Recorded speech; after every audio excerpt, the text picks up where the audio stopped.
What's up, guys, and welcome to a brand new episode of the King's Corner, where this week we are talking about just newly released The Exorcist Believer. It is having its Thursday night previews today and opens everywhere tomorrow, depending on when you see this review. The movie will probably already be out. This is directed and co-written by David Gordon Green, who was the director and co-writer of the new Halloween trilogy, and it follows two young girls that head out into the woods one day after school and go missing till they come back with something else with them. So look, The Exorcist, the original Exorcist film, I watched for the first time ever, just like a week ago, maybe it was 2 weeks ago, something like that. Whenever the 4K Blu-ray came out, I was able to watch it, and we watched the theatrical cut, which I thought was great. I thought it was incredible. Now, you know, is it a perfect movie? No. Talking about the original Exorcist film here, real quick, just to give you my brief thoughts on that, leading into this sequel reboot. I think that movie is extremely well directed, acted, shot, the production design, the makeup, all of the stuff in that movie basically hits. The only thing about it, it's a little slow, and yeah, I don't think it's as scary as maybe some people put it out to be. I mean, when the original movie came out, and the original reaction to it, sure, it's probably terrifying. But me watching it now takes a lot for me to get scared personally with the film. So this movie didn't really do that for me. The original Exorcist, anyway. But it's a great film. It's one of the best horror films ever made. It's one of the best directed horror films ever made. Leading into this, we have a film that is, basically just here to make money off of the IP. This movie, I am sorry to say, if you were excited for it, like I was, is horrendous. I think this movie is terrible. And I'm not just ranting on it for no reason. I'm being very honest with my opinion on this, to where I thought the first half of the film actually wasn't terrible, but it wasn't great either. It was just very basic, very cliched. I thought the first half really had nothing special about it, nothing about the direction or the editing, which was some flashy editing that I didn't really care for. Um, the way the story takes place, some things that's going on with one of the girls, and her father, who's also a lead character in the film. I thought that was a little cliched. I thought the opening of the film was very slow. The first scene dragged for me. And then leading into the next couple of scenes, I think the opening of the film overall is slow, and I think the film has a pacing issue. There's some moments of entertainment throughout, but overall, I think this movie, shows us nothing new. It gives us everything we've seen before, and just not as good. It seemed like Blumhouse basically and Universal said, okay, you made a ton of money off the Halloween films. Now, what's the next big IP, horror IP, that we can make money off of? Oh, let's pick The Exorcist. Okay. So it feels like the script was thrown together within a day. And that's not a good thing. You have Ellen Burstyn returning as the mother of Chris McNeil, I believe her last name is, from the original film, the mother of Reagan, returning in this. You see her in the trailers, and honestly, I don't think she should have been in the trailers, because maybe that would have led us to believe, oh, she's going to have a lot to do or something important to do in this film. She has nothing to do in this movie. And what she is given to do, I thought, was a complete disservice to the original film and character. There's certain things that happen with that character in this movie.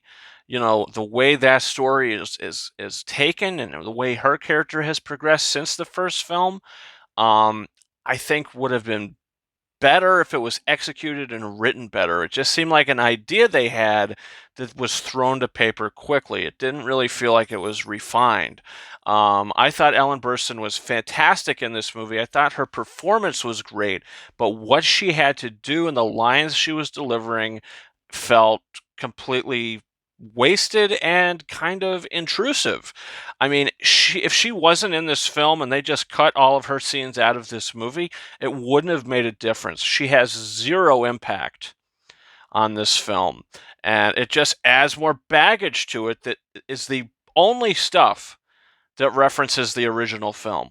The only stuff, and I'm not kidding, the rest of this movie, if you didn't call it The Exorcist and you just called it something else, it would have been like, okay, another Exorcist movie that has an exorcism in it. But they throw the title The Exorcist in there. So what do you have to do? Well, we have to have some reference to the original. Let's just do that all with the Ellen Burstyn stuff. And none of it worked. Something happens in the middle of this film that angered me and started to take this movie off the rails.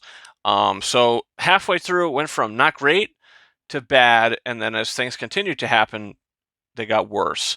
Um, the Exorcist scene in this film, I'm not going to spoil, obviously, but there's things that happen beforehand, during, and after that I think are stupid, really poorly executed. It felt like we were walking through like a fake kind of display of an exorcism. It just didn't feel real.